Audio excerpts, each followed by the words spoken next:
Austin's youngest movers and shakers were honored this month at the Austin Under 40 Awards. Many of them widely considered our city's new crop of business and civic leaders across a variety of industries.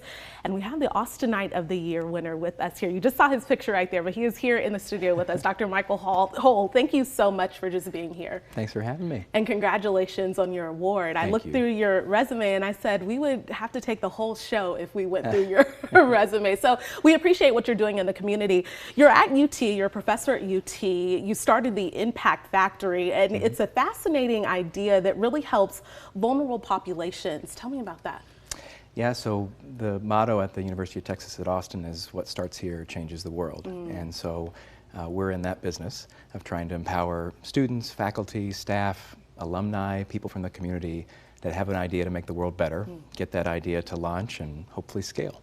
Okay, and what really drives you? You do a lot with people experiencing homelessness as well as low-income families. You co-founded Good Apple. What drives you to do that work?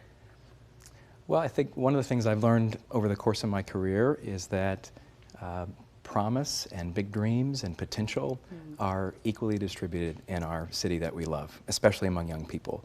But opportunity isn't. So a big part of my life's mission is to put the thumb on the scale on behalf of vulnerable people to try to give them the same chances that I've had in my life. Okay, and you do that through Good Apple. Can you explain the concept behind that?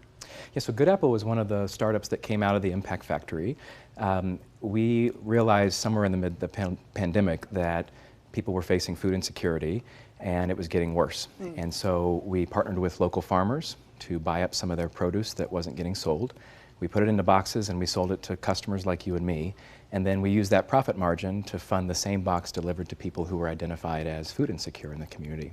And I think we served a little over 26,000 people in 67 zip codes over the course of about 13 months in the pandemic. Goodness, wow. And just, I know you don't do this any longer, but you were a street doctor. What did that look like? Sure. Yeah, many years there was a bus out of the Dell Children's Hospital that traveled to homeless shelters, food pantries, other places looking for the hard-to-reach, high-risk families in our community, many of whom were uninsured, experiencing homelessness, poverty, and other problems. So for me, that was the very privileged window into those families' lives and the opportunity to build things, products, services, companies, organizations that could fill some of the gaps that they needed to be healthy. Okay, and so for people watching now who they want to do good in our community, what's your advice to them? What would you tell them in order to do that? Well, I say this to my students all the time, start now. There's lots of problems, and start small. You know, do something for your neighbor. It's really easy. You don't have to have fancy degrees behind your name. You don't have to go to the University of Texas at Austin. There's lots of problems to be solved. And I think if we lead with this lens of empathy and caring for folks who are vulnerable, then the whole city's going to benefit in the end. Okay, Austinite of the Year, Dr. Hull. Thank you so much again for everything you're doing in our community, and congratulations. Thank you very much.